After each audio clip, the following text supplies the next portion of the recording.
The spirit in the corner. What is the church? Is a community created by the Spirit of God. And will that take place? How will that take place?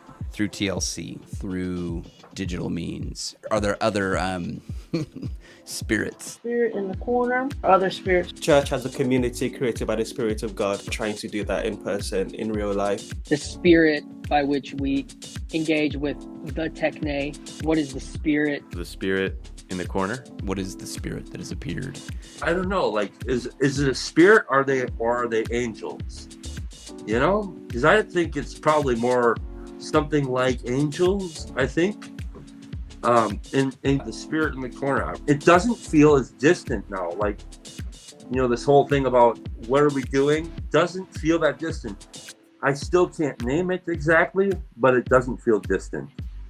And so that's pretty cool. I do have a very strong idea of what we are doing, at least what I'm doing, because this has to do with on the ground stuff.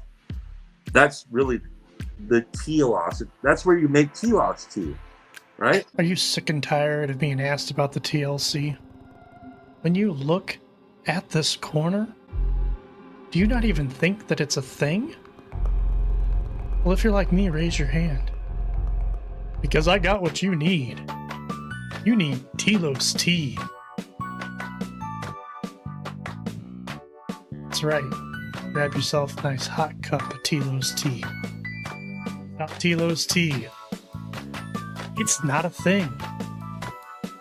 You make telos tea on the ground. That's where you do it. You can't make tea on the internet, people. Chris, you're a fairly new Christian. What do you make of all of the Christianese language? One of the things that brought to me this corner was that it wasn't Christian YouTube. And lately, I've felt the same spirit, and it's something that's been concerning me. Who's this for? It's for the stranger. It's not for us. I mean, it is for us, but we need to go out and find the people who aren't us. There's always a danger of becoming explicit because then the opposite appears.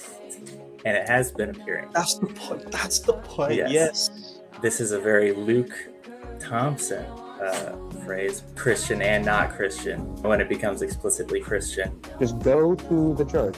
You sit in the seat and you listen, okay? The not Christian also becomes explicit.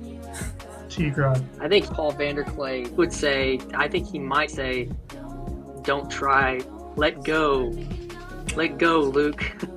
I'm not a Calvinist because I don't know what that means, but like in this way, like I think God does all the heavy lifting, and my job is just to kind of hold the door open, and so I shouldn't complicate that. I've had 17 randos conversations in the coffee shop I'm in every day. You know, like no one ever says relevance realization. You know, the thing that catches me is like I can have these videos running while I'm working in the kitchen, and the minute somebody, and it can be way up in the clouds, like the latest Vervaeke, Jordan Peterson, it's way up there.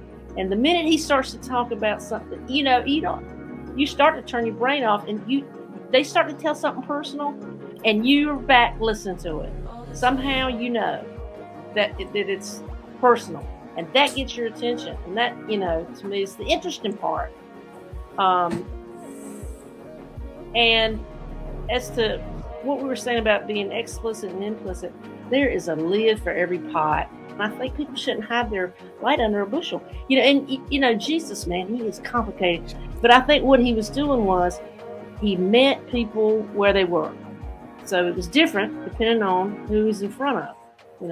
It could be harsh or gentle, depending. Mm-hmm.